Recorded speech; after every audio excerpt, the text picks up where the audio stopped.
postaneš Slovenec? Z Michaelom Manskim. 9. del. Part 9. Kako govoriš Slovangleško? It's ironic, but one of the things I've struggled a lot with in Slovenia are the many English words. And I don't mean the way people speak English, I mean the English words that have been pulled into the language. The first problem, for example, is how to say proper English words in Slovene. Do you say Washington or Washington?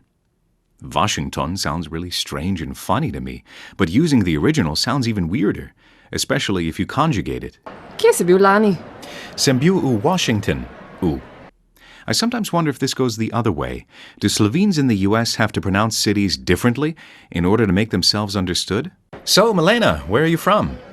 Well, I was born in Ljubljana, but my father is from Maribor and my mother is from a little town called Lakpat Mangertam. I think the problem is that it's hard to relearn words you already know and recognize.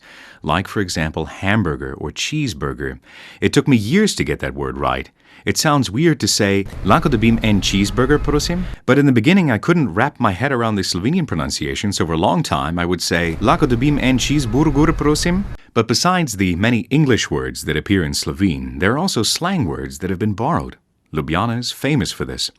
In an interesting twist, I've started borrowing English phrases that I've heard people in Ljubljana say. My favorite is, "have a feeling da," instead of "imam občutek da." Speaking Slovene has never been easier.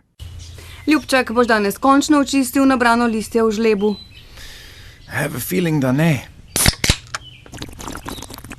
Pa daj, no.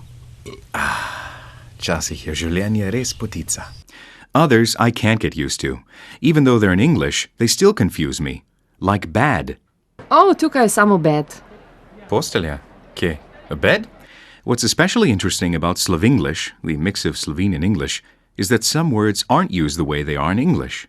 The shining example of this is ful. Ful comes from the English word full, although it's pronounced more like the English word fool. Either way, ful is used very, very often as an adjective like ful slabo or ful dobro, pretty much like very. Of course, you can't use full like that in English. There is no full great or full awful. You can in German, though, which uses expressions like voll gut. So the Slovenian version is an English word pronounced and spelled in a Slovenian way but following German rules. Is that clear? Sometimes the confusion also goes the other way. Sometimes Slovenian words sound like English, but they're not, like this.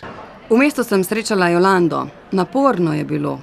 Which porno movie was she in? In short, Slovene is not just a single language, but comes bundled together with all kinds of foreign languages as well.